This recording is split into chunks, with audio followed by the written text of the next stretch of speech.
Hello, everyone. My name is Jacob. I'm the director for programming at ASI CSUF, and today we are doing Titan Talks. We are featuring Brian Crosby, Josh Steadman, and Mel McGowan. So, welcome, everyone. Hello. And before we start, I just wanted to kind of just do a little intro. So, if you want to just individually talk about yourself and maybe just a fun fact and your name and what you do, and then we can get started with the whole Q&A. So, we can start with Brian, Mel, and then Josh. Sure. Jacob, thanks for having me. Excited to be here with all you guys and talk a little bit about what I do. So I'm the creative director of Marvel Themed Entertainment. And with that means we have a library at Marvel of 8,000 to 9,000 different characters. And it's kind of our responsibility in the Themed Entertainment group to help bring them to life in 3 dimensions. So it's a little bit different from everything else we do at Marvel, from comics to movies to video games. This is where we're putting people in the action or in the experience, which is great. It's a blast to do and to bring these characters to life. I've been doing this for about 5 years at Marvel. And we do everything from amusement parks, theme parks, museum exhibits, traveling shows, live events, Comic Cons, all that kind of stuff. And before that, I was at Walt Disney Imagineering for about 10 years as a concept designer. So I love this industry, love bringing these characters to life and telling stories in a completely new way, which is a great challenge for us at Marvel. So excited to be here with everybody. Awesome. And for Mel? Awesome. Yeah, I'm Mel McGowan. Great to be with you. First and foremost, I'm the proud dad of a Cal State Fullerton Titan. My daughter Gianni's finishing up there this year. And kind of like Brian, came out of Disney, spent about a decade there in the 90s. And we started kind of a spin-off group called Storyland Studios with a couple other Imagineering alumni.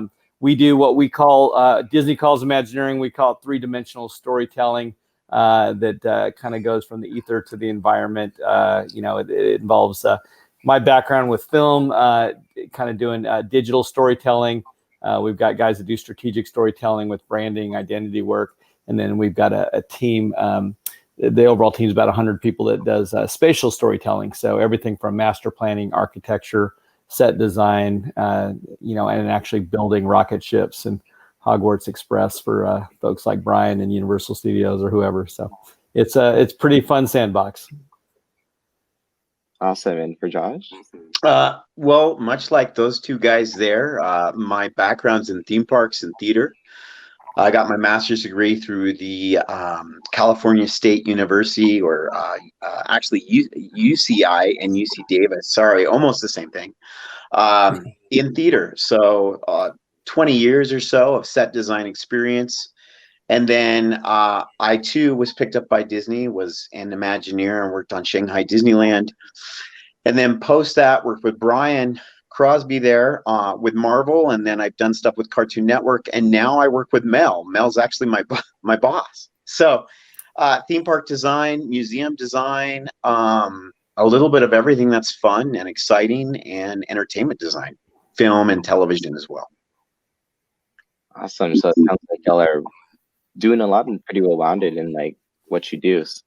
So before we kind of jump into the nitty gritty of like your jobs and everything, just to kind of lighten the mood, I think we all know that we've been like kind of going through it with quarantine and everything, but just to kind of put a positive spin on it, can you point out like maybe one positive thing or one positive experience that you found throughout going through this?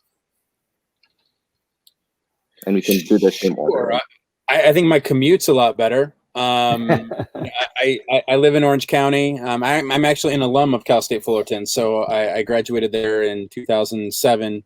So I live in Orange County and have to commute up to Glendale and do business trips from time to time. So no business trips. So I spend a lot more time with my kids, with my family. My commute is about 2 feet as opposed to up to LA. So getting a little extra time with the family is probably the biggest benefit in unfortunate circumstances, I guess. For sure. For us, I know that we are big, passionate advocates of the power of real physical, 3-dimensional, 5-sensory space and place. And we've always advocated not only, in the creation of those places, that it's really important to actually have that co-location and people dogpiled on top of each other, kind of breathing the same air 18 hours a day in the same room, kind of collaborating. And out of this has been a forced paradigm shift for us to learn how to creatively collaborate across dozens of highly technical disciplines, and to be able to use technologies and to be able to figure out how to do that. And we feel like we've cracked the nut, and that's opened the doors for us to open offices in London and Hong Kong, and work with team members that we never thought we could ever convince to relocate to Southern California. But again, by busting that geographic barrier, that's really kind of opened up some options for us as a team. So it's been fun. Mel's answer was much better than mine. Let's go with. I do like the shorter commute. That's really awesome too. Are we all competing? Is that how this works? Yeah. For me, it was weight gain. I'm totally kidding. Really, no. I sat down, started writing a book. Took on a lot of projects that I probably would have never taken on. Got to work with Mel, and here I am now. But I would say just all the self-focus. It sounds ridiculous, but I've actually been pretty busy just with personal projects and kind of investing in myself. Like, you get an opportunity to do some things and have the downtime, just being a better artist. And the self-training. I think it's stuff that you learn in college, and it's always a challenge to keep going. So there's my answer. How's that? Definitely. Sounds like you need more work, Josh. No, I'm good now. I think we're good. You got to be careful how you respond to this. This is a very personal podcast broadcast. So our viewers are kind of probably can tell by now that a lot of you, that all of you play a lot of the big roles in kind of bringing all of our favorite characters to life, and a lot of our favorite Disney movies and Marvel movies. And so when creating these experiences, do you feel a lot of pressure to kind of make sure that you do this the right way? Because so many people are like very near and dear to these characters. So like, is there a lot of pressure for you to kind of do this the right way and to bring it to life in the way that your audience wants to see it?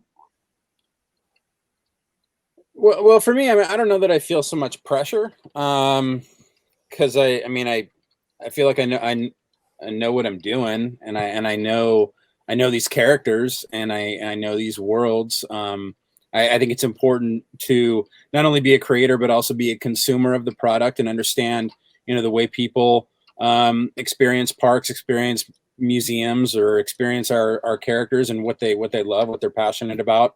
I think it's more hope that what you do resonates and that people enjoy it. But I think you have to have a little bit of, I'm not going to say arrogance, but confidence that you're telling a great story, that you believe in what you're doing, and that you're doing something that's going to resonate with people. And not everything is a home run. Sometimes things don't necessarily stick the way you'd like, and sometimes they do. I think a great example for us was when we were doing Guardians of the Galaxy Mission Breakout.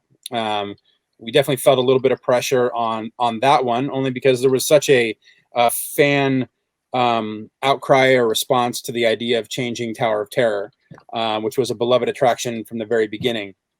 And so we certainly felt like we needed to deliver on Guardians of the Galaxy, needed to deliver on an idea that maybe Disney fans weren't in love with, just with the notion of it, and give them something new, something fresh, something exciting. So we really dug our heels in and crafted something that we thought was special, and we believed in what we were doing. So there's a little bit of pressure, but I think it's a good pressure. I mean, we're blessed to have characters that people love and care about, and we want to do right by them for sure.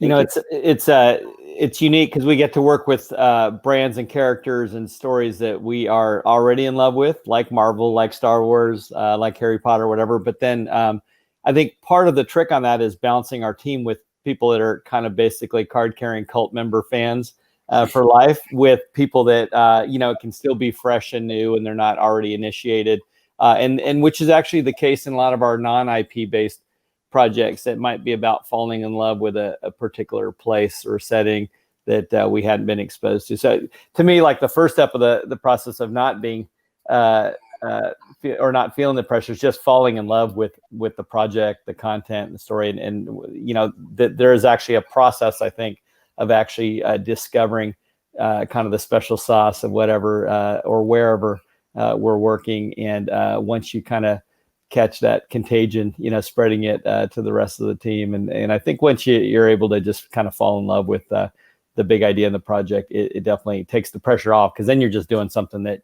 you can't wait to share with, your own kids or, the public. Just to kind of piggyback off what Mel and Cross said is, I'm a huge fanboy, and I think, and I'm speaking for those guys too, like, I collected comic books, watch movies, it goes on and on and on. And I think you have to start there, really, to kind of bounce to the next level of making something really great.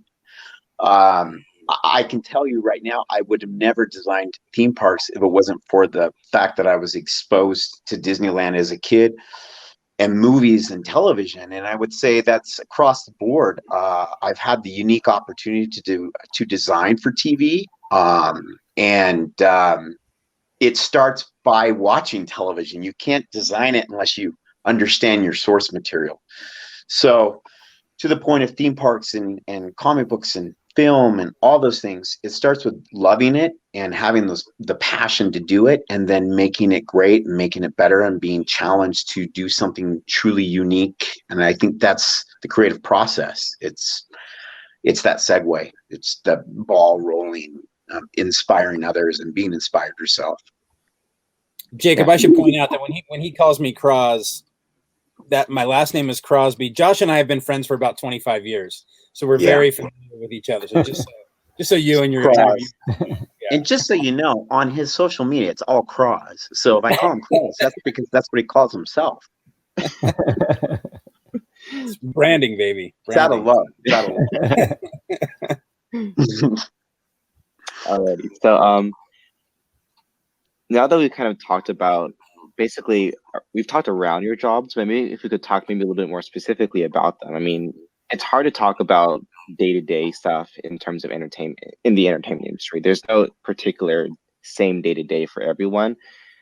But if you could point out maybe some things that you do commonly every day, maybe just to hear about what it's like to be a creative director, or what's it like to be an art director, what's it like to be just stuff like that. What is it like to do your job on a daily basis?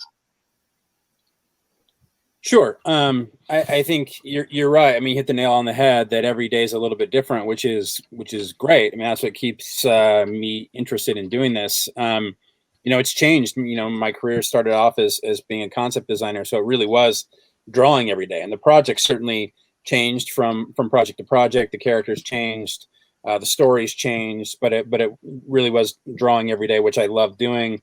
And then when I got into this role at Marvel, probably less time to just sit down and draw, and more brainstorming, being involved in story development, maybe writing on occasion, drawing on occasion, reacting to scripts, reacting to story proposals, and things like that.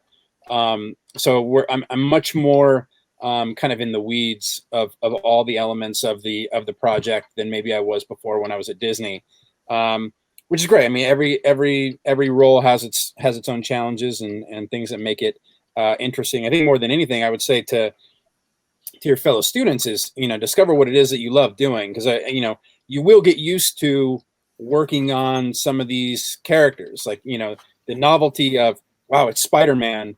That's cool, but you will get used to that. You'll get used to working with those kinds of characters and big IP, to use a business term. But you need to love what element of the project is you're doing. Like if you want to clean toilets at Marvel, great. I mean, we need people to clean toilets, but I don't know that that's what you might have in mind. You want to think about what it is that you want to do day in and day out, and that you love doing, and you love that part of the process. And then worry less. The IP, the characters are almost secondary to me. It's more about what is that day to day. So, I love, being, leading some of these projects and working with a team of people. It's a very collaborative medium. Themed entertainment is, because you're working with so many different disciplines, writers, artists, scientists, engineers, lawyers, marketers. You're working with everybody, and everybody brings their own expertise to the table. And to me, that's what makes it interesting. It's a very diverse, eclectic group of people that have to come together and create something that's where all of that kind of goes away and becomes a seamless experience for the guests. One of the things I love about kind of the role, I definitely miss having that Zen time on at the drawing table, or that was drawing tablets was before my time and drawing on iPads. But these days, what I do appreciate is just the idea of never knowing what to expect the next day, the next hour. I was up at 6:30 this morning with our London office talking about a Dubai project where we've got a couple projects under construction. We've got some projects where I'm kind of the bouncer at the club, basically getting to know some prospective clients and figuring out whether we want to devote, 3 years of our life to them and their project. And so, it's just a kind of unique range of opportunities when you have projects, at multiple stages from blue sky to building, and definitely love that variety. And, the big thing that we're missing is obviously just that camaraderie of being together as a team and kind of getting on road trips together and making some memories. But then, to compensate for that, we definitely, been able to kind of on a daily basis, at least kind of see each other's mugs on Zoom calls and, maintaining those relationships and bonds. So it's kind of a catch-22 balance, but we're definitely missing kind of that hang time of just the team. That's something that we think that core culture is definitely pretty special. And so we all miss that for sure. Definitely for us too. I would say part of the day-to-day of the art direction side is making sure what's been conceptualized as a team is exactly what we intend for the client, but also adding to it to make it a better product. And I'm saying this cautiously because my boss is on this call, but also truthfully because when you're building it, or where you actually are going to take it to build something that we've conceptualized and drawn and designed, you have a how do I say it? You have a responsibility to make sure it is exactly what the client wants, or even if it's better, right? And I think something Mel was saying and something Crosby was saying is the team side, but also the day-to-day can get a little mundane. So you have to look for what really motivates you and to take it and keep pushing the envelope to make it a better product. And I think that's the fun challenge of being an art director for sure. Yeah. And maybe just to go a little bit more into about y'all, could you go into your work experience and kind of talk to us about how you got here and kind of what led to you to get to this point that you're in now? Let's flip it. Josh, you're going to... Yeah, go first, man. Yeah. You want to make it... This? I feel like we're on the Brady Bunch or something a little bit. Hollywood Squares. It's interesting. I knew ever since I was a kid I wanted to be a theme park designer, and I would say that I pursued it with a tenacity that was a little bit insane. I wanted it so bad, and really just following through on a dream and a hope and a prayer. Cross and I actually submitted a project years. How many years was that? 20 something? No, 2005, 2004 and 2005. Based on a film that both Brian and I love, which is a film called The Rocketeer, which was something I saw when I was 12, and it was really inspirational to me to go, okay, this is what I'm going to do. I'm going to be a designer. And it's funny, I grew up on Star Wars, I grew up on Indiana Jones, I grew up reading comic books and all those things, but that film hit me really hard. And I think it gave me the goal. Okay, I'm going to work in film, I'm going to work in TV, I'm going to be a set designer, and that's what I'm going to pursue, and then be a theme park designer. And the way it rolled out wasn't in that pathway at all. It was all by accident, but a lot of it was by hard work. And never giving up. I don't know how else to say, but literally, I actually lived with Cross when I first moved out to LA, and then pseudo through staying in my car, going to Burbank, hitting the pavement, being a intern. I feel like I'm talking too much, living off Cheetos and showering at 24-hour fitness. I'm not even kidding. That's how I got to do what I'm doing now. I just never gave up. And just to be clear, we didn't make him sleep in his car and eat only Cheetos. No. You did not.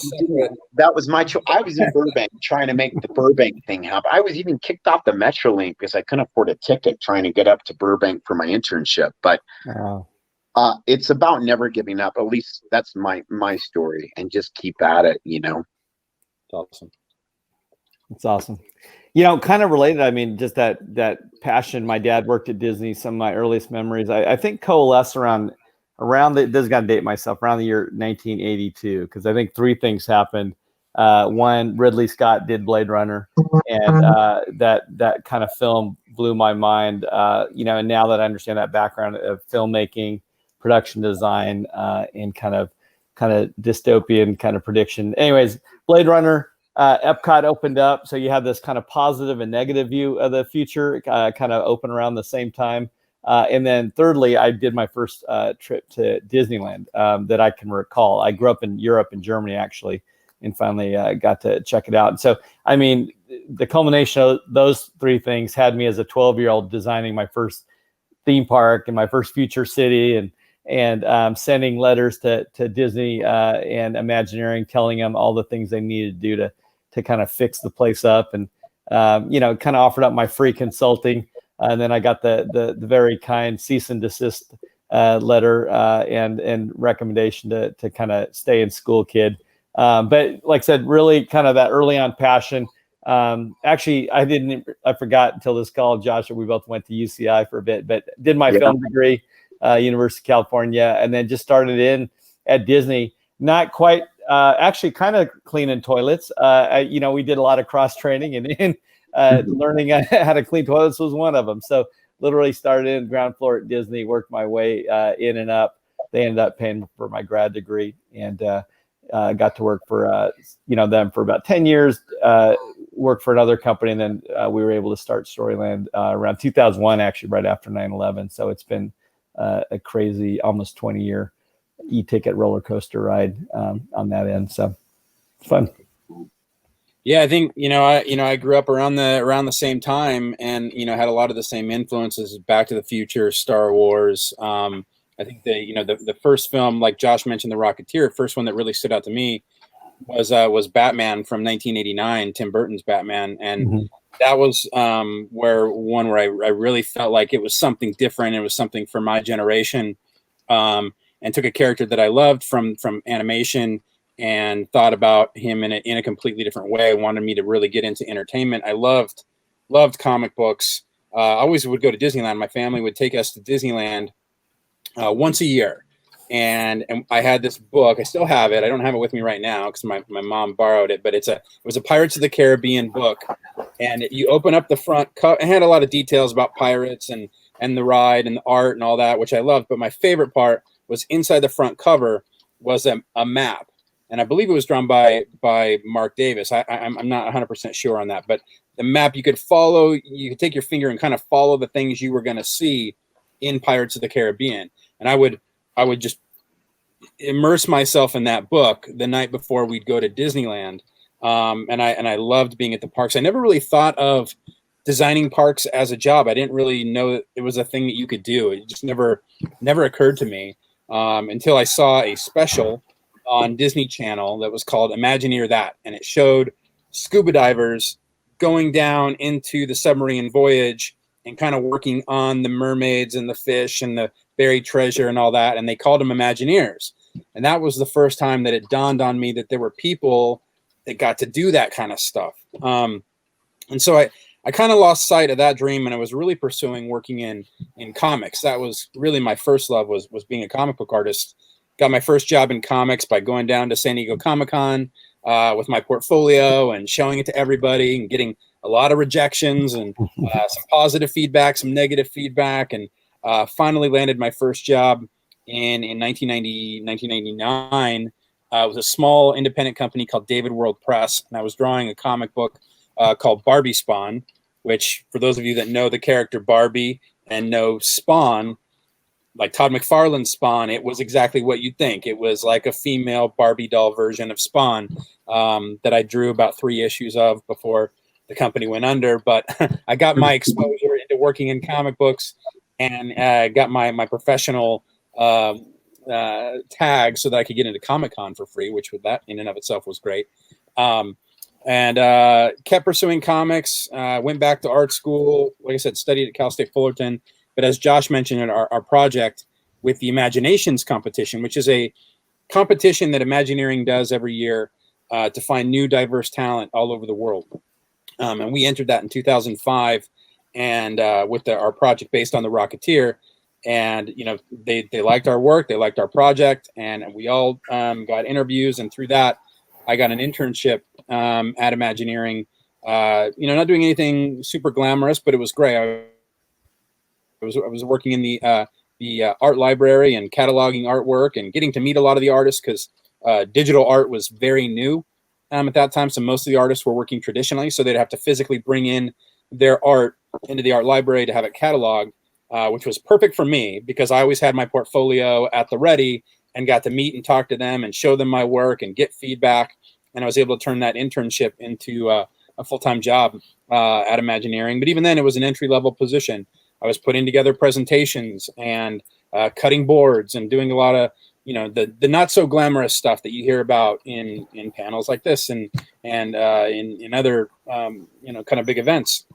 But I was an Imagineer, and after about 1.5 years, I through a lot of, you know, personal sacrifice of my own time and effort, doing projects that were outside of my scope of work. I was able to turn that into a job as a concept designer, and really got to work on a lot of amazing projects, from Finding Nemo's Submarine Voyage to It's a Small World in Hong Kong. Worked on Star Wars for quite a while, about 3 years on what would eventually become Star Wars Galaxy's Edge. I worked on some of the earlier versions of that. Worked on Tron Light Cycles, and then in 2009, when the Walt Disney Company purchased Marvel, that's when it really all kind of clicked together for me, because my love of comics and knowledge of the Marvel Universe and my experience now working in theme parks and Imagineering kind of synced up. And I was involved in literally every version of a Marvel project that you could imagine, big and small, and was able to make a lot of great contacts and meet a lot of great people at Marvel, namely Joe Quesada, who was the chief creative officer at the time. We became great friends, mostly because we were both big baseball fans. We loved baseball and Marvel, and we'd talk baseball and talk Marvel. And they offered me the position to kind of lead this new division at Marvel, which at the time was called Marvel Live Events. It was really more of a marketing thing. And I got to really essentially start a new division of Marvel Entertainment, which was great. You know, it was you know, you're blessed with, you know, 75 years at the time, now 80 years of affinity for a brand, and now getting to interpret them in a completely new way was awesome, and has been a great challenge and a lot of fun. We're still a small team, but it's growing all the time, and we get to be involved in a lot of great projects. So it's been an awesome journey. You know, haven't gone too far. Still, you know, go to Disneyland all the time because I love it. That's still going out there, not just Disneyland, but, you know, Knott's Berry Farm, Universal Studios, any theme park I can enjoy. Reminds me of why I love doing this kind of stuff. You see people immersed in the stories that you've crafted, having fun, or see the way other people in the industry, stories that you weren't involved in, and the way they're doing it and doing new things and thinking outside the box and finding new ways to tell these stories and make guests the protagonist of the narrative, which is a complete flip of how we typically tell stories at Marvel, where you're no longer passively watching a film or reading a comic. You are the star, you are the protagonist, is a great challenge, and something that really is a lot of fun for us to do. So yeah, it's been awesome. Awesome. Thank you so much. So we're going to jump over. We're going to do a question from the audience. We've been having viewers typing questions in the YouTube chat for a while, so I'm going to pull one of them up and we can talk about that question. So just give me a second. Mel, you get to kick it off this time. You're first. So the question is, what was your favorite story to create out of all of like the stories you've been able to do this? Let's say in the past 5 years, just to give you some time frame, not easier to choose. If within the past 5 to 10 years, what's one of the most best story or favorite stories that you've created so far? You know, I think for me, you know, we both have the chance to be involved at the beginning of the process in terms of creating kind of a Marvel Cinematic Universe, if you will, you know, from ground up without the benefit of decades of, you know, kind of history and comics and what have you. But I'd say, you know, just an example that's screaming to mind is, you know, we were involved with a kind of a pro bono project in Southeast Asia. It was actually a village for survivors of child sex trafficking. And in that context, we're creating this this village, if you will, for them. And, you know, just because of our background, I think, you know, a normal way of approaching something like that would have been, hey, we need to do some emergency institutional housing, you know, that kind of easily could have looked more like a juvenile detention facility or a hospital or some other type of institution. When I think of institutions, they're places that you kind of want to spend as little time in as possible, and you want to kind of get in, get out. Whereas we were trying to create this place of kind of life and hope and kind of renewal. And so we ended up digging into this kind of idea of this, you know, healing garden, and really digging into the kind of the history and the, you know, from the spatial design of the gardens, of the architecture. We got this hilltop site that had a 270-degree view of the ocean. You know, the architecture was this blend of French, Indo-Chinese kind of colonial architecture with Khmer architectural influence. So it was just this place that really just celebrates the unique sense of diversity and history and place, and just a beautiful setting that, frankly, I would love to go on vacation in. You got these open air kind of villas with an ocean view, and, you know, they're all surrounding this community garden and this open air Ohana pavilion where these gals are basically able to experience kind of a family for the first time in their life, you know, with, you know, 6 girls, 3 bunk beds and a house mom, you know, kind of doing life together. And then as a larger family, kind of getting prepared to kind of move on beyond life in this kind of secluded village. And I forgot to mention that the challenge of all that was we needed a 15-foot high perimeter wall with armed security gates. So that, you know, at the starting point, it looked like we were being asked to design a prison or a juvie. And we just, you know, by bringing in kind of more of that storytelling anthropological approach, it really kind of turned into something that has had some amazing stories, including a gal that has turned out to want to become an architect and an Imagineer herself, which is pretty awesome. Cool. Yeah, I think for me, my favorite project to be involved in was I got to lean on the Iron Man experience attraction that we created for Hong Kong Disneyland. That one will always be very near and dear to my heart because I was able to really be involved from literally day one. You know, we had been working on kind of a bringing Star Tours, frankly, to Hong Kong Disneyland. And if you've been on Star Tours, you know that it's a simulator attraction. And, you know, within Disney parks, simulators and Star Wars have kind of been, what's the right word? Kind of married, kind of joined at the hip as an idea. But there wasn't Star Tours in Hong Kong. And so we were working on that. And the folks at Hong Kong Disneyland came back and told us that nobody in Hong Kong really cared about Star Wars, that it kind of seemed, which kind of broke our heart, you know, as Americans who have grown up, you know, loving Star Wars and those characters. But it caused us to think differently about what we were working on. And they said, we really love Marvel and we really love Iron Man, which I immediately gravitated towards. And, you know, I was talking to my wife, you know, early in the morning and said, you know, there's no rule saying that a simulator has to be married to Star Wars. Why couldn't it be a Marvel thing? So we could build on some of the work that we had already done, but revisit it as a Marvel attraction. So I was able to pitch that idea that day. kind of drew up a quick storyboard, pitched it to Tom Staggs, who was the head of Disney Parks and Resorts at the time, and he loved the idea. Immediately, that was the thing that they wanted to do, and that ended up becoming the Iron Man experience. And it caused us to think differently about how we do a Disney attraction too. If you think about Disneyland and kind of the mission of Disneyland, it's to transport you somewhere different. You know, and when you walk in underneath the tunnel, there's a plaque just before you go into Main Street. It says, "Here you leave today and enter the worlds of yesterday, tomorrow, and fantasy."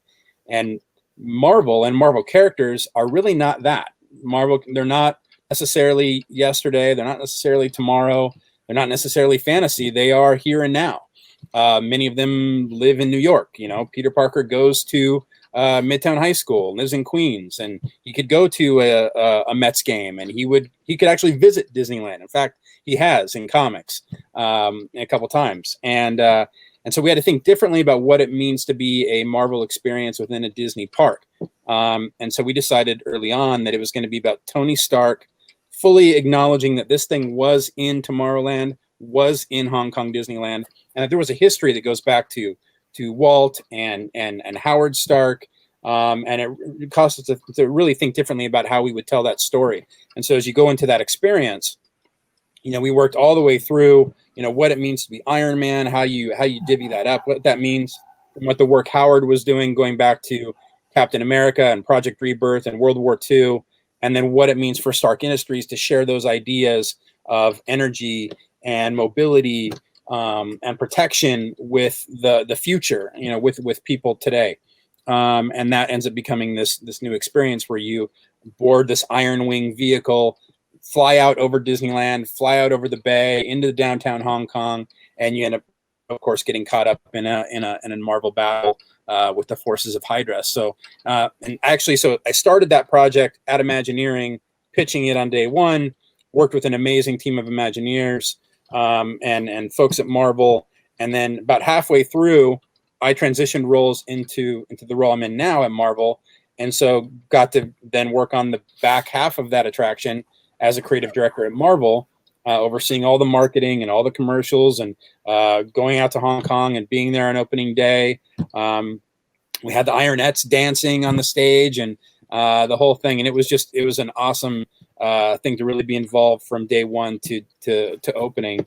Typically, as a concept designer, you don't always get to do that. Like a lot of times, you're just involved at the very beginning, and then you pass off your baby to other people and hope that they love and care about it as much as you did. And sometimes it ends up being not exactly what you had in mind. Sometimes it's better, you know, you just never know.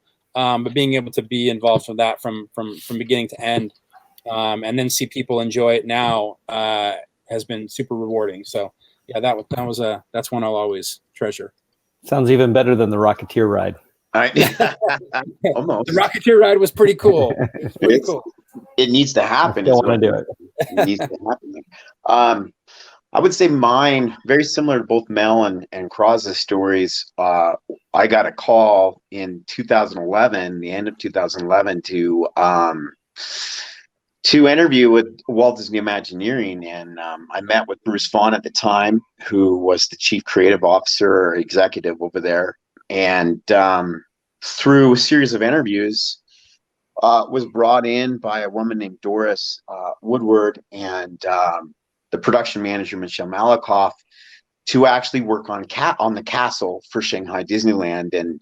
And it's funny when you see the plans and you see the models, and it's hard to sometimes think that those things are going to become real at that stage, because it's all miniature and it's all in plan. But what they had me do was come up with a walkthrough design for the castle. And the reason why I say seeing those things in plan view versus actually finished product, the castle design had an empty floor. And Doris and both Michelle said, we need a walkthrough, or we need something interesting to go on this level between what was the restaurant on one floor and then this space that only had 9 feet tall ceilings. From ground to ceiling was only 9 feet tall, in some places less than that. And they said, can you come up with something interesting that's much like a TV set that we can load in and make it an interesting story. And so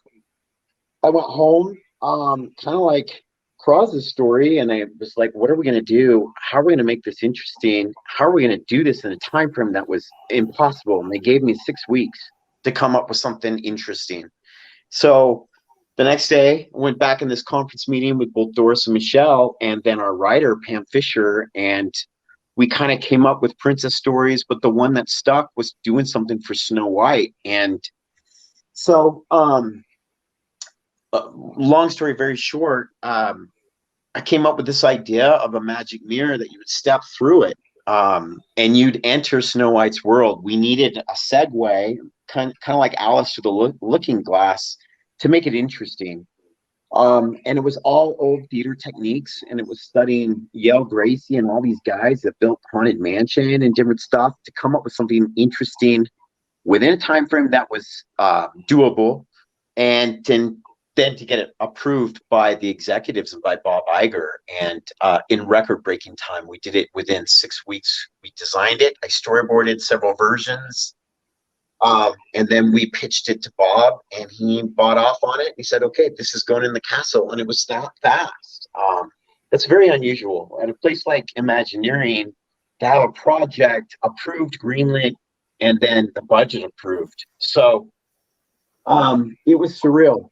And having been that kid growing up going, one day I want to be an Imagineer, and then all of a sudden, and to get a little emotional, for it to happen so fast, was really incredible. And it goes back to what I was saying before, and I can only say on behalf of the team that built the project, we do what we do because we love what we do. And if you're not passionate, and I'm sorry to speak so much from the heart, but if you're not passionate about doing it, you can't do it. And you can't do it in a time frame that's not realistic, because that was not realistic. And I will say, the other thing about that project was I got to hold the background paintings from Snow White in Disney Archives. I got to touch the actual background paintings from the film. And knowing Disney history and knowing how much time, money, and effort Walt Disney and his team of animators put into something so special, and to be able to segue that and make that real was pretty amazing. So I feel bad that I'm tearing up and I'm getting all loosey-goosey on this podcast, but I think I represent anyone in the industry that cares about what they do, because as an artist, if you don't care, you can't produce, and you can't produce good stuff. So yeah, and I think a lot of times people that experience the end product, whether it's a film, whether it's an attraction like this, sometimes it's easy to read in the newspapers about these business execs and strategic decisions and corporate acquisitions and takeovers and what have you. But the reality is I think you kind of get the sense of the blood, sweat, tears, heart, and soul that goes into this stuff. And I think somehow or another that stuff, transfers, that passion transfers. And that's the stuff that really is the magic and the special sauce that makes I think the guest, to that point, it's about the guest experience, whether it's a film or a park or even something in like Brian's world that's a comic book, because we're all just kids. We're all just little kids that are grown up doing something cool, ultimately. Yeah. And to bounce off of all of that, I kind of want to hear more about what motivates each one of you individually to do what you do. Like, why do you have the job that you do, and what motivates you to do it? And we can start with we'll start with Brian again, and then go back. We'll let Josh kind of reset before we get back. What motivates me is, this is what I love doing. It's what I've loved since I was a kid. It's characters that I've loved since I was a kid that inspired me. I think the first time it dawned on me that there were besides the Imagineering element of it, I got my first comic book when I was 10 years old, and it was an issue of Detective Comics. Still have it. I believe it was issue number 576, if I'm not mistaken. It was Todd McFarlane drawing Batman, And I opened, typically when we watch, a film, the credits are at the end, and normally the credits show up and you bail. Marvel Studios has trained us to sit through and wait till the very end, but at that time, credits show up and you're out. But in a comic, the credits are typically in the front, and so right out of the gate, you get to see who the writer, who the artist was, who the editor was, who the inker is, who the colorist is, and so on and so forth. And so I opened that comic book and I saw these names, and Todd McFarlane as artist / penciler stood out to me. And that was the first time it dawned on me that there were people that could do this, that there are people that drew superheroes for a living. And that became my quest for the rest of my life, was that I wanted to just draw superheroes for a living. And then, like I said, coupled that with my passion for Disney parks. So I think that's the kind of thing that drives me every day, and knowing that it wasn't easy to get here, that there's a lot of personal sacrifice. I think, Josh and Mel could attest to that you put in a lot of time, you sacrifice, time with your family, maybe when you could have been in college out partying or doing other things. I was up late all night sometimes working. And even once I got hired at Disney, trying to get into that concept designer role, I literally had a fold out mat that was underneath my desk, and I would, be working there all night on projects so that I could prove to myself and prove to others that I could do this work. So knowing how hard it was to get here is, and how much I love this stuff and how much I love it as a fan and as a creator is what keeps me going every day. Thank you for sharing. Yeah, I think for me, there's a level of just feeling like this is what I was created and made to do. We're just following kind of that weird wiring, that, I never strategically selected, as a career path. It was just kind of, this idea of fulfilling a sense of purpose. And I think that idea of really seeking out kind of purpose is definitely something that has been a common thread in terms of the projects that we actively pursue. And as well as kind of a direction we're seeing a lot of our client work taking us in terms of projects with passion and purpose behind them. And, sometimes that aligns with simple things like making the world a better place. I kind of think of it a little more philosophically as about stories that have a real power to kind of form who we are, transform who we can become, kind of restore some broken kind of connections vertically with ourselves, with kind of creation in the land, horizontally with other people, not just our nuclear family, but our neighbors and people on the other side of a political divide or a racial divide, and I think that idea of kind of restoring these broken bridges is kind of like a really under recognized power of story and specifically spatial storytelling and media that we all kind of bring to the world, beyond just, hey, here's my ticket. Give me 2 to 8 hours of fun and escapism. I think we're beyond just kind of the idea of a temporary break from reality, but into the idea of actually understanding the power of story to transform reality. Definitely. I grew up in Idaho. I grew up in the country, surrounded by cows and potato farms, quite honestly, and not very privileged. My mom and dad had 6 kids, so one of 6. I have a younger brother who followed me kind of into the industry in theme parks, who has definitely proven himself worthy in every sense of the word. So I can't speak for that, but I can tell you as a kid, being super influenced by all these things that we've been talking about, I knew my purpose was to be an artist. And I kind of never really even questioned it. It was who I was. It's who I am. It's something, just to piggyback what Mel just said, was we have the opportunity to tell stories, but in a very simple way, change the way people think about things and make the world a better place, just through something as simple as a walkthrough in a castle. So it's that mission. It's like, wow, every day I get up, I try and make actually have it right here. I have a journal that I write in, and I write down the goals the things I want to accomplish. And I've learned to do that over time because what I write down becomes true. So I think it's following the compass in your heart, but it's also, I will say, in segue, education is pretty important. And especially as an artist and designer, you can be an artist, you can draw at home, you can be really talented, but for me, art school changed my life. It not only did it accentuate the purpose, it made me a better designer and made me a better artist, and in turn made me a better person. So just throwing that plug out there, even, with this educational platform, art school was pretty incredible. And I would fully endorse education. Any chance I get, I try to, because it's real and it changes your life for the better. Definitely agree.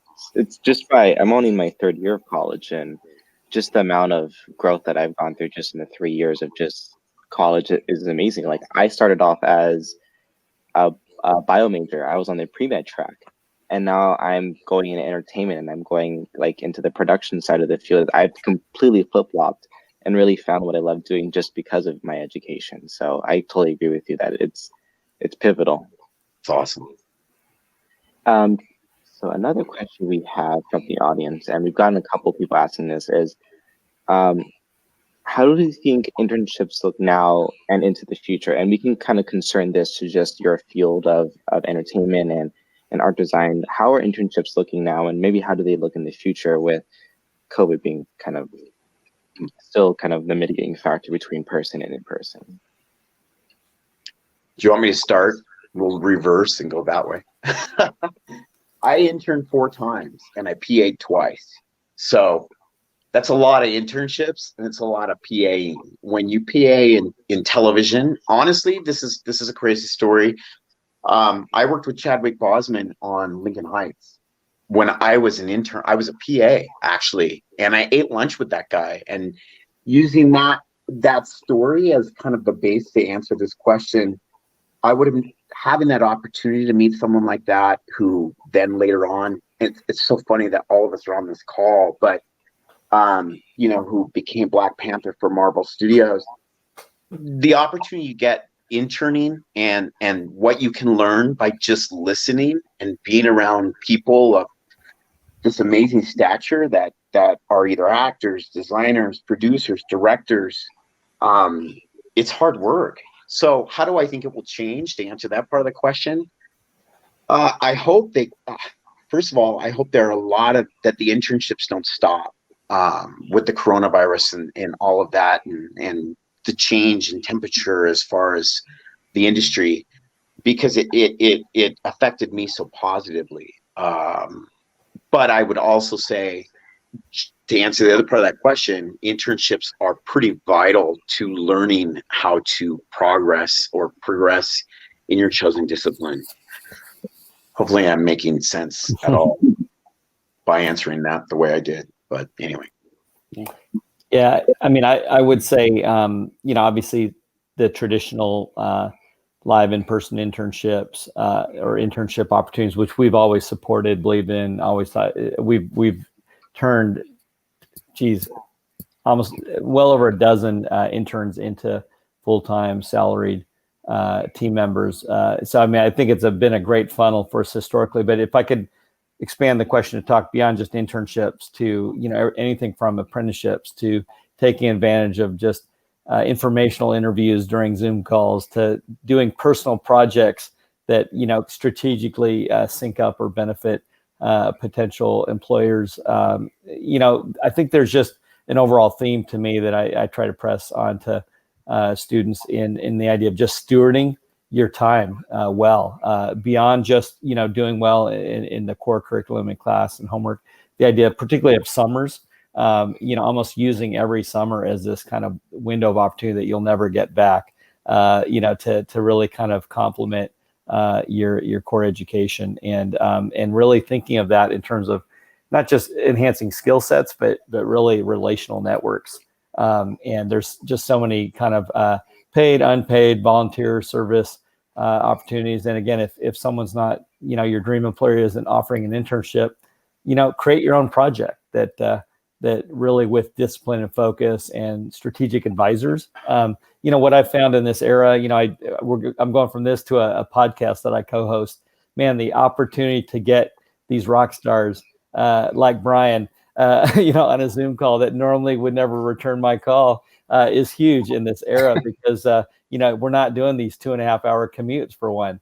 There's just all these opportunities to connect. And I know for myself, I really do try to make myself pretty accessible, available to particularly students or anyone kind of considering the industry in a way that I frankly just never had bandwidth or time before, when I'm pretty much on a plane at least a couple times a week or and it's just an unprecedented opportunity of just access. I mean, it's just so much more of an even level playing field. And so taking advantage of that window when some of those face-to-face internship opportunities may or may not be as prevalent as they are usually. Yeah, I mean, I'll echo what Mel and Josh said. I think, the idea of networking definitely comes to mind for me. My internship was invaluable. The work itself that I was doing as an intern may not have been where I ended up as in my career exactly, or what I wanted to do exactly, but just being able to find that opening in the door, to get into Disney, and it doesn't have to be Disney or Marvel, it can be any company, because you never know who you're going to meet and how those people can affect your career. Building your network of people that know you and know what your work ethic is and know what you bring to the table and know what your personality is invaluable. We love to hire people that we know. We love to hire people that we feel comfortable with, or somebody else that we really trust recommends. So in many ways, themed entertainment can be a small industry in that way. A lot of people that I worked with at Disney, are now at Universal and then moved over to Thinkwell and started doing, now we're at Storyland, and we all know each other. When you go to IAPA, which is kind of the big themed entertainment convention in Orlando every year, you start to see how small the industry really is and how much you do know quite a few people. So building that network and using an internship to get to know people, to showcase yourself, take advantage of that. My internship at Disney, it was my chance to get my foot in the doorway, even on a small level, and to be able to show my artwork to people that I respected and knew and get their honest opinion, really proved very valuable and turned into a full-time job. So yeah, if it's paid or unpaid, I think that experience that you're going to gain and the network you're going to be able to build can really pay off tenfold. And just for a real concrete example, we literally just this week hired a gal that I've known for a few years. She started off as a college student, getting involved with a next gen initiative we have with a nonprofit group called the Themed Entertainment Association. She ended up making her way onto the board of directors again as a volunteer, but being kind of a next gen member. And we literally just hired her as one of our producers. Awesome. And so, it's been a multi-year journey, but it's all about relationship. Yep. It's great. Definitely. And to kind of bounce off of that, to go more into people who want to go directly into the theme park industry, would you say that kind of internships really tie into that internships are pinnacle to being able to really, make it within the entertainment in the theme park industry specifically? And if someone does want to get involved with theme park, what do they do? I would say yes. I would say it's a huge part of getting into the industry, working for a studio. I would say the other thing too, and one thing that I just learned myself, was to sit, listen, observe, and be nice to people. And I think that's kind of what we're talking about, is like, you don't jump right into or any industry for that matter, being an expert. It takes time.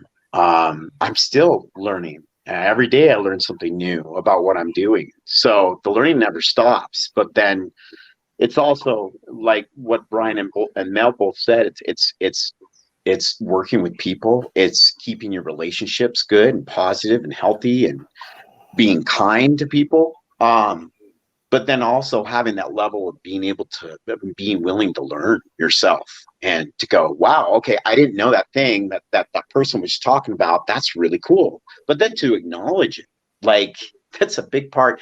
You learn that in school too, is like acknowledging the educational process is pretty pertinent, especially to this industry in entertainment. Yeah, I would say any exposure you can get to if you're interested in theme parks or the themed entertainment industry.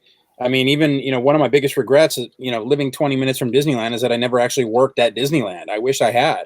I'm sure Josh can testify to that. I mean, not necessarily that directly is going to springboard into a career in themed entertainment as a designer or anything, but having that frontline experience, for lack of a better term, working with guests, understanding how queue lines work and how ride flow works, and understanding what THRC means, which stands for theoretical hourly ride capacity.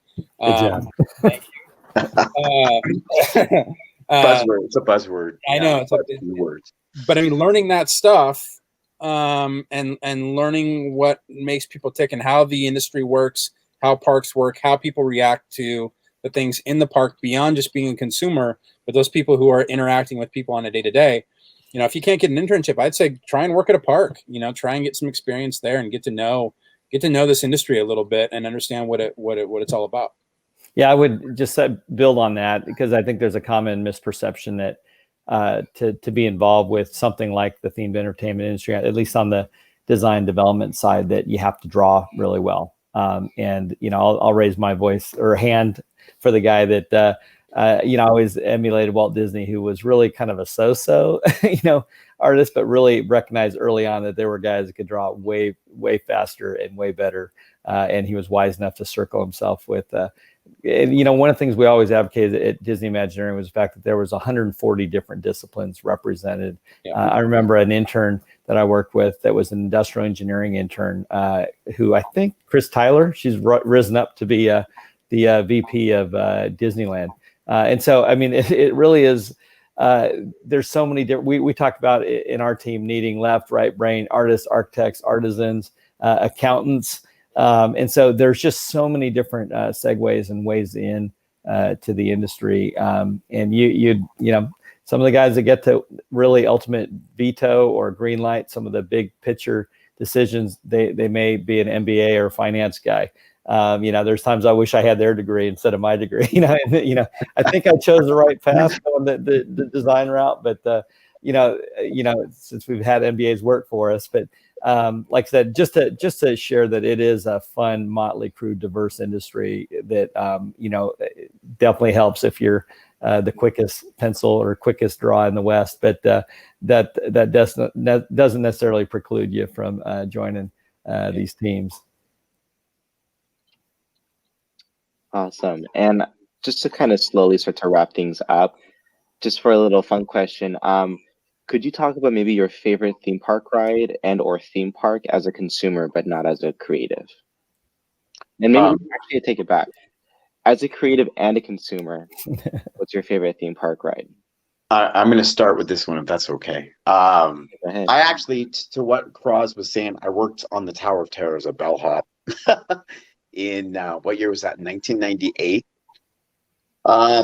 Just for story purposes, it's theming. It's a great attraction. The one in Florida, that's where I worked. But I would also say the one attraction that really blew my mind growing up was, and I went to it when it opened, was the Indiana Jones Adventure in Disneyland. Blew my mind. And that opened in 95 in previews, right? And I rode that attraction, but really because of its queue design, where it told a story way before you even boarded the ride vehicle, was pretty spectacular. But then I would also say Tokyo Disney Sea, if I had to wax even more poetic, is unbelievable. It's like going to a different planet. It's just so well themed. The storylines are so well drawn out and told. And from a designer perspective, it's kind of a jewel of a theme park. There's my 2 cents right there. Awesome. Yeah, my 2 cents, probably, I forgot to say my first earliest memories are too early. One's bombs going off in Vietnam. So I was born in Saigon. I vaguely remember bombs going off. And then one early memory, I kind of vaguely remember flying out the window of the Darling bedroom in the Peter Pan ride as a kid. And I remember when I got back to the park at 12 years old, I had to beeline straight to Peter Pan's flight and figure out how in the heck they pulled that off. Because in my mind, it was real. Someone chucked me out a window and I flew and followed the second start of the ride or whatever. And that still kind of has a unique magic in terms of how small that footprint is, how much magic for, what a low tech, low budget thing that was back in 1955 when that opened. Kind of related to that, there's a park in Netherlands called Efteling, which is a pretty special place. They actually have their own knockoff Peter Pan's flight called Dream Flight in Dutch, but it's just a unique place in that it takes these globally recognized IPs, if you will, in terms of some of the Grimm's fairy tales, but because they had these art directors or there were actual storybook illustrators really art direct these over decades, they've kind of been able to make these kind of European fairy tales their own. And again, it's just a unique place that very much feels that it's just one of a kind, not corporate, true, an authentic expression of its local culture and context. And just frankly, just magical. I don't know how to describe it. It's like a magic forest, in real life, getting to walk around. It's pretty awesome. Yeah. And sorry, go ahead. That don't know, could you define what IP means? Oh, sorry. Intellectual property. That's just when you're working with Disney Universal, it's just the idea of stories and brands and characters that are generally recognized, that have been introduced to the marketplace. So it sounds very corporate cutthroat when we use that acronym, but stories that people resonate with, is the euphemistic way of saying it. Awesome. Thank you. Yeah, no, I was just going to say, I mean, Josh and Mel kind of stole my answers there. I mean, I will say, Disneyland here in Anaheim will always be my favorite park. It will always be near and dear to me. It's the park I grew up going to and still go to. Not right now, but normally go to. But Tokyo Disney Sea, I got to visit a couple of years ago, and Josh is right. It is absolutely amazing to the point where it doesn't feel like a theme park. It feels like you've stepped into a historical place that really was there, and they just happened to build some rides around an actual fortress and a volcano that just happened to be there in the middle of Tokyo. It's an amazing park. Strongly recommend if you're able to get out there and check it out. And Peter Pan's Flight was my favorite attraction as a kid, and still is to this day. You're right, Mel. It completely transports you. I felt like I was flying, and Peter Pan to me has always been the perfect story. I mean, it has something for everybody. It's got pirates, it has Indians, it has mermaids, it has never growing up, it has the idea of flying. It's my favorite Disney animated film, and Peter Pan's Flight will always be special to me. But I'll put, just because Mel already talked about that one, I'll talk about Pirates of the Caribbean and the Haunted Mansion. And I think the reason those have endured is because it's not necessarily a linear experience. I mean, you can certainly track a thread a little bit through those attractions, but they're really a series of vignettes of ghosts doing ghostly stuff and pirates doing pirate stuff, and you're just kind of there. I mean, they're perfect blend of design and music and story and spatial storytelling and new characters that we maybe didn't see before in a film or a movie. Really are kind of the quintessential Disney park attractions to me. So I'll give those an honorable mention after Peter. They're okay. Those rides are okay. Before we sign off, I just wanted to thank every one of you for joining us for this podcast panel, Titan Talks. I know a lot of our viewers were really excited about this, and I really appreciate the time that you put aside to record this with us. So before we go, could you talk about if students want to get in contact with you, maybe to learn more about the industry or learn more about what you do, is there any contact information that you'd be happy to share with them? And if so, what is it? And I'll also be able to add that into the description as well for the video. LinkedIn is great for this exact purpose of meeting people, industry, hobnobbing online. I would also say, and I'm gonna plug the company I work for, Storyland Studios. It's got a great website. You can contact both Mel and I there. I'm speaking for him right now, but Instagram too for social media is always a good place to reach out. And I always try and make myself available to anyone with questions on how to break into this industry and how to follow their passions.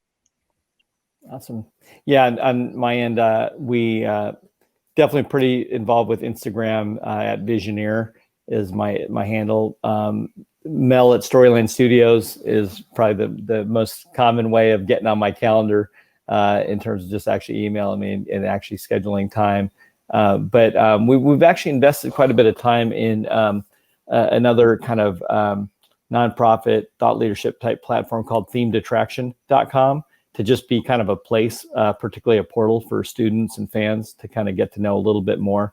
And so this podcast that Brian doesn't know yet, that Josh has already been a guest on, but we're gonna invite Brian to be on our podcast. But we've been able to get really left, right brain, industry legends, Tony Baxter, you name it, to be able to just share insights and a little bit of this kind of conversation in terms of how they got to what they're doing, and frankly, just exposing people to the mass diversity of what it takes to pull this stuff off. So both the Themed Attraction podcast and website has been something we specifically designed to be a portal for people to find out more who are curious about the industry.